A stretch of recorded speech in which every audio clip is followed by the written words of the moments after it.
Time. If you know that Huey Lewis song, you know that it's one of the songs that's played in the show that's here at the Bushnell, and it's a show based on a movie that just about everybody knows because it's one of those films. Back to the Future came out about 40 years ago, but it's now at the Bushnell, and we have two of the guests, our guests who are in the show, and really, we've been talking for the last few minutes, and they're having a lot of fun. Say hi to Fisher Lane Stewart and Dwayne Mitchell. Nice to have you, gentlemen. Thank you for having us. All right, I'm going to ask you the first question I ask every time we have somebody from the Bushnell coming in for a show. Quick, what town are you in?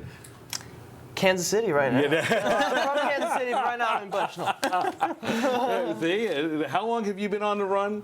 About a year now. A year. A year. Well, congratulations on a year. But after a few months, it's kind of hard to remember what town you're in. Yeah. Right? Goodness. Oh, yes. So, you know, And even today, I remember asking Yes. Fisher, I was like, I don't know what day it is. But Just do the show, get on the bus, get on the show. But this is a fun show, and I bet you feed off the crowd very well, don't you? Oh, yes. Because they know the movie, and here you are on stage telling it, albeit in a different way. Take us through the plot. Yeah, it's actually a really amazing experience that I've never been a part of, to start a show, and already with the show starting, they already love us, they already know the characters, they already are rooting for us. It's a good advantage to have. It is. Everyone already loves the show, already loves the movie, knows the iconic characters, the iconic lines even. Right. We have people with every line that we say, you'll get a laugh because they were waiting for that moment. You know it's coming, yeah. right?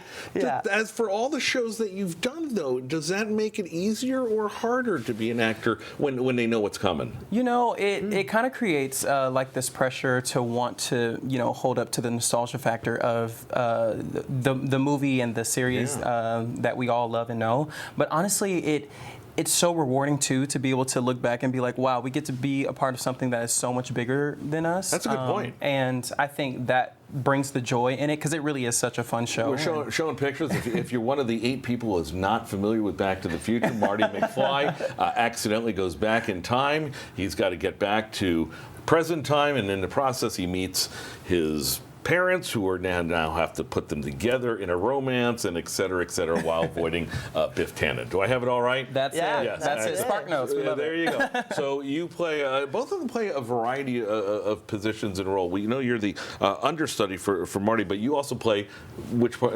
Dave McFly, which is Marty's brother, works at McDonald's, the iconic McDonald's, and I get to play Slick as well, which is one of Biff's bullies. There you go. Yeah, very, very fun. There you go. And you do a lot more even in the dancing realm. Yes, of this, right? I bop around a little bit, so I get to serve as the assistant dance captain as well as a partial swing on the show. So I get to be in the show every night unless I'm swung on for someone else, and then get a chance to kind of just play a couple different roles and wear a lot of and different if you hats. know the end, this is my favorite part of the show, when the guy gets on the phone in the movie, he goes, Marvin, you got to listen to this. Yeah. There you go. This rock and roll, this Johnny Be Good. So, in terms of the translation between the movie and the show, this is one that really does remain faithful to the old movie. Oh, yeah. Yeah, something that I really am so grateful for is we got to work in our rehearsals with Bob Gale. Oh, no kidding. He wrote the movies. Yeah. So being able to have his viewpoint on it, knowing and loving the iconic characters, Right. but also giving us reign to do what we want to do as well. And speaking of characters, there's one thing that's also important. You've got the DeLorean.